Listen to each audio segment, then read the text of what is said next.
sasa hivi kwenye mitandao mambo yamechemka sana.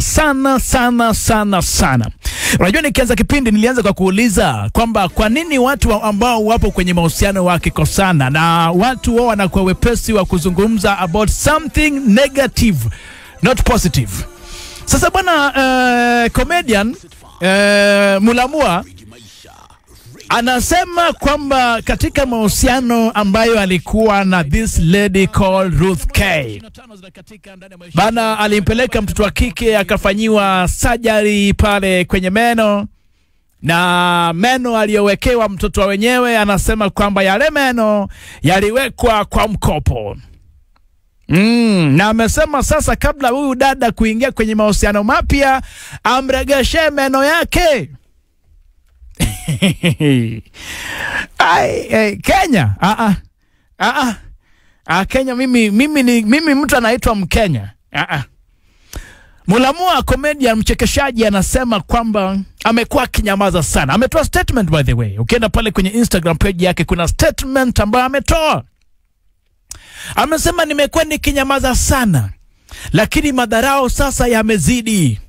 Nikituma 5,000 za kumlinda na kumtunza mtoto kama child upkeep, nikituma kama 5,000 naregeshewa. Lakini watu kwenye mitandao wanaenda wanaandika kwamba mimi ni deadbeat dad. Sasa penye imefika lazima heshima idumu. Na ameambia Ruth K anataka jino lake ama anataka meno ambayo Ruth alibandikiwa kwa gharama yake Mulamwa.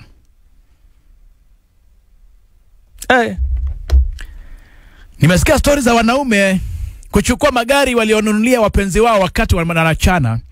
Nimesikia stories za wanaume ambao wanaenda wanachukua title deeds ya mashamba walionunulia wanawake wa kipindi wakiwa kwenye mahusiano. Nimesikia wanaume ambao wanataka waregeshewe dawari waliolipa wakati wakioana.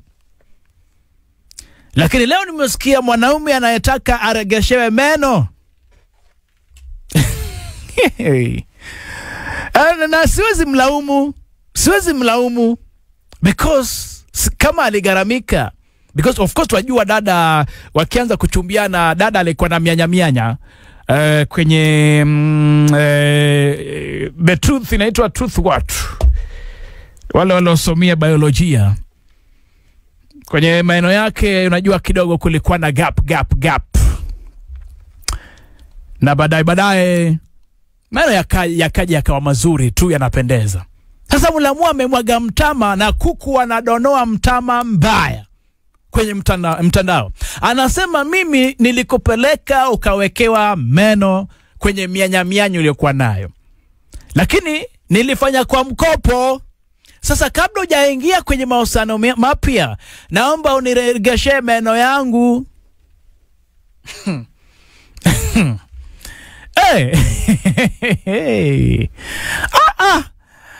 Bana mengine ni magumu sana jamani.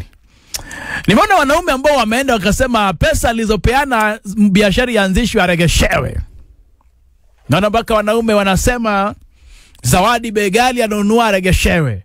Lakini sasa leo Mulamwa amesema aregeshewe meno, si jino, meno, kwa sababu kadhaa ziliwekwa, zilitundikwa. Unajua ukiwa na gap kinywani unaweza kaenda ukawekewa bandikiwa meno pale ama jino, kutegemea gap ni ngapi. Sasa dada yetu Ruth alikuwa na gap kadhaa kulingana na boyfriend wake wa zamani Mulamwa, na Mulamwa amesema aregeshewe meno.